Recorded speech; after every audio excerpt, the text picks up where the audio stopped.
Edward Dunuhito tuding laporan keuangan OJK 2021 direkayasa dan berpotensi korupsi serta merugikan keuangan negara sebesar 37,6 miliar rupiah. Dugaan publik yang disampaikan Ketua Umum Gerakan Rakyat Peduli Keuangan Negara, Edward Dunuhito, terhadap adanya penyimpangan atas laporan keuangan Otoritas Jasa Keuangan periode 2021 yang telah dipublikasikan senilai 37,6 miliar rupiah lebih berpotensi korupsi dan merugikan keuangan negara sehingga perlu mendapat perhatian serius dari para penegak hukum. Lebih lanjut, Edward Dunuhito menyatakan bahwa surat pernyataan Dewan Komisaris Otoritas Jasa Keuangan yang ditandatangani oleh Wimbo Santoso sebagai Ketua Dewan Komisioner OJK dan Nur Haida sebagai Wakil Ketua Dewan Komisioner OJK pada tanggal 17 Mei 2022 adalah bentuk penegasan tanggung jawab terhadap laporan keuangan yang telah dipublikasikan. Sehingga, jika ada pertanyaan atau keraguan publik terhadap kebenaran dari laporan keuangan tersebut, maka Komisioner OJK wajib memberikan prioritas utama untuk menjawabnya demi menjaga kredibilitas kepercayaan pengguna laporan keuangan terhadap kinerja OJK sebagai lembaga pengawas bidang keuangan yang akuntabel, profesional, dan transparan. Sebagai seorang akuntan, tentunya Edward Dunuhito tidak sembarangan untuk menuding bahwa diduga telah terjadi rekayasa pada laporan keuangan Otoritas Jasa Keuangan tahun 2021. Hal ini terlihat jelas bahwa dalam surat GRPKN, Surat Gerakan Rakyat Peduli Keuangan Negara, nomor 003.05.com.OJK /GRPKN strip 01/01/01 tahun 2023 37,6 miliar atau tepatnya 37 miliar 679.139.558 rupiah. Selisih yang terjadi di kas akibat pengeluaran kas dengan pembebanan biaya itu senilai 31 miliar 960.824.992 rupiah. Itu terjadi pada selisih pengeluaran kas untuk pembelian aset tetap dan aset tak berwujud.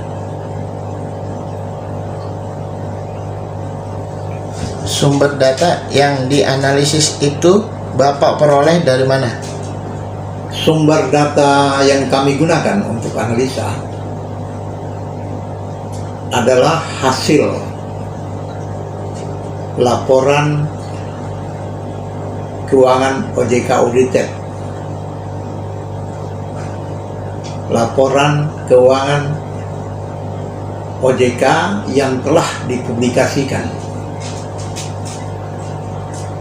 yang ditandatangani oleh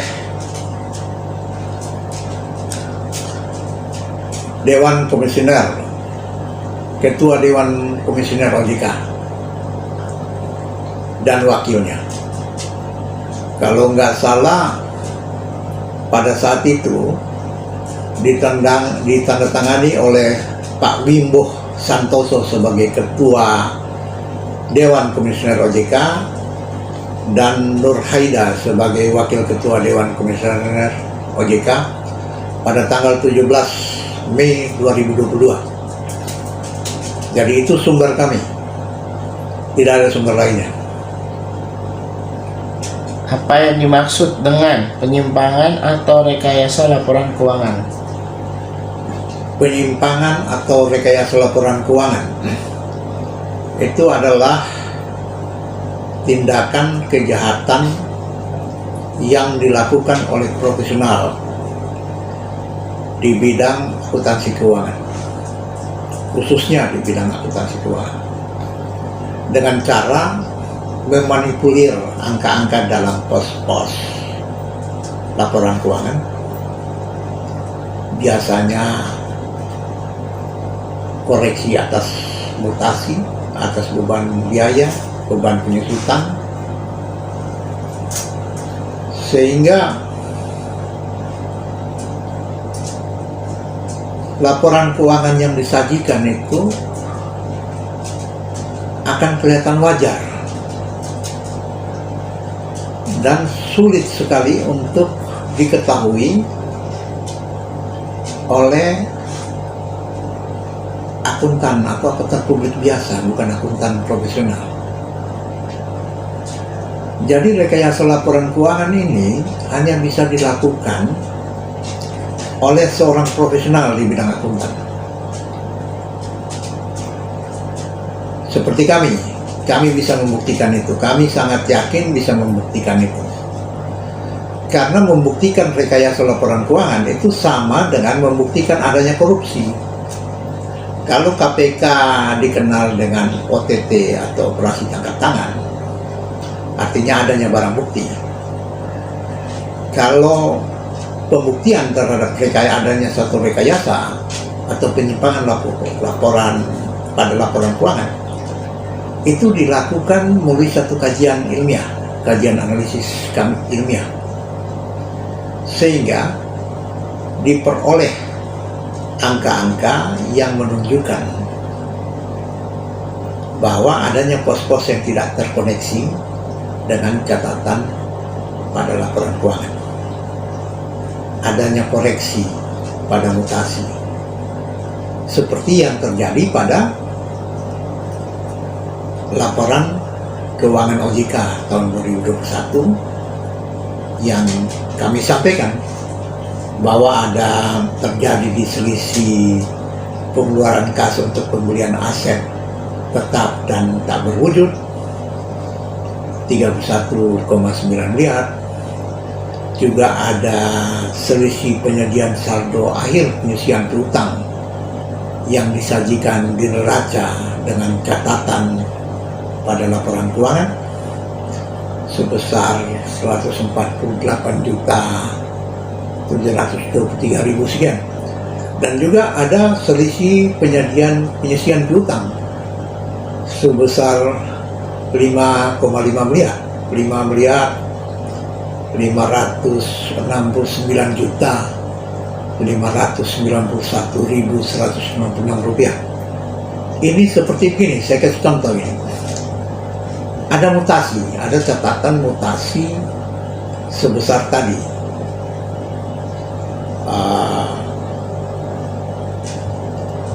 5,5 miliar tadi. Tapi harusnya kalau ada catatan biaya, harusnya ada biaya itu juga timbul pada laporan rugi laba. Dalam hal ini kalau OJK menggunakan laporan aktivitas, nah di laporan aktivitasnya nggak ada. Ini sebenarnya potensi korupsi.